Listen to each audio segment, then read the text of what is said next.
Folks, the reality of it is when you look at everything that's been going on over the last 2 to 3 years, people are happy with a half-cocked solution to a problem that was created directly by the government. When I use the term mass psychosis, I say that mass psychosis is the implementation of such a thought as a part of a social construct that is developed through the actions of a totalitarian regime, which tends to resolve itself in the compromise and comfort of a people who have forgotten what it's like to experience freedom on a day-to-day basis.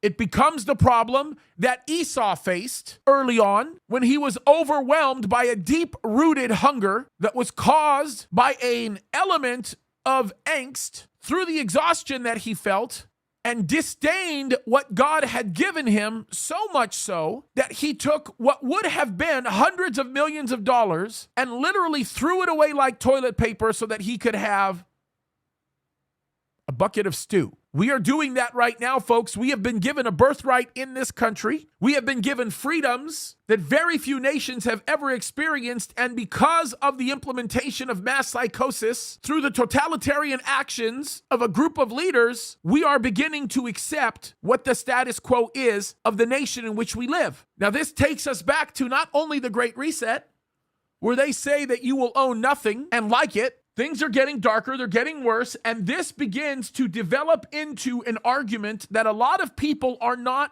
articulating right now because of the darkness that is overshadowing and overwhelming the element of thought that should be applied to the circumstances that are being put in front of us. Folks, this is a big deal. This is not small. We need to look at this through the lens and through the eyes of what is happening on a grander scale. The darkness is getting darker, and when the darkness gets darker, folks, the light shines.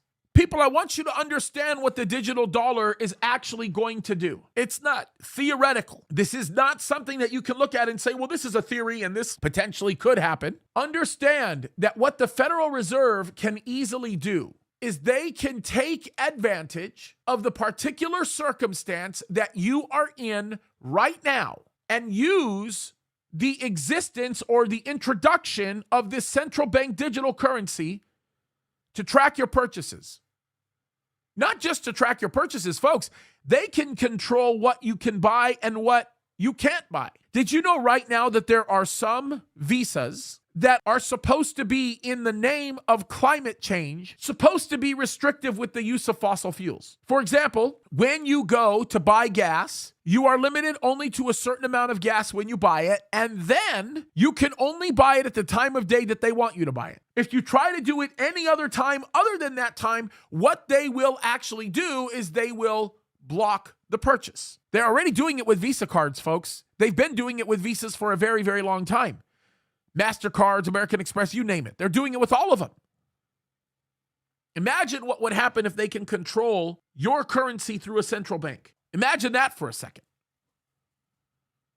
They can control what you buy and when you buy it. They can put limits on how much you can buy at a single time. We talked about this.